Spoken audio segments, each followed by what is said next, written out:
અમરેલી જિલ્લાના સાવરકુંડલા અને ખાંભા તાલુકાના મિત્યાળા કૃષ્ણગઢ સહિતના ગ્રામ્ય વિસ્તારોમાં છેલ્લા 4 વર્ષથી મિલીપેડ એટલે કે કાંસી ઈયળનો ઉપદ્રવ ભારે વકર્યો છે। કરોડોની સંખ્યામાં જોવા મળતા આ જીવો ઘરોના નળિયા, દિવાલો અને ઘરવખરી પર કબજો જમાવી રહ્યા છે, જેના કારણે લોકો નીચે બેસીને જમી પણ શકતા નથી અને ખાટલાનો સહારો લેવા મજબૂર થયા છે। સ્થાનિકોના મતે ડુંગરાઓમાં ચાલતા ગેરકાયદે ખનન, જેસીબીના ખોદકામો ના કારણે કુદરતી આવાસ છીનવાતા જીવો માનવ વસાહતો તરફ વળ્યા છે। ગ્રામજનોએ વહીવટી તંત્ર પાસે જંતુનાશક દવાઓનો છંટકાવ અને ખનન પ્રવૃત્તિઓને ઉચ્ચ સ્તરીય તપાસ કરવાની ઉગ્ર માંગ કરી છે।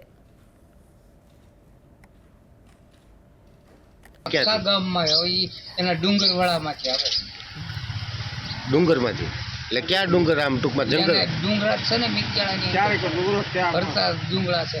શિહોર જોયું, શિહોર માં એનું ગામ છે, ફરતા ડુંગરા વસાડા ગામ એટલે પરિસ્થિતિ એટલે ઘરની અંદર નીકળે ખાટલામાં બેન ખવાય, પછી તો શું કરવાનું? ઘરમાં તો બે કાંઈ ફળીમાં નથી, બે હાથું ખાવા ન્યાય ઈયળ હોય। હા, ન્યાય ઈયળ આ જ પરિસ્થિતિ આપણી ભાઈ આવ્યા હતા મિત્યાળામાં, મને કે ભાઈ આ તમારું ઓછું છે, અમારી ત્યાં આવો તમને ખબર પડે।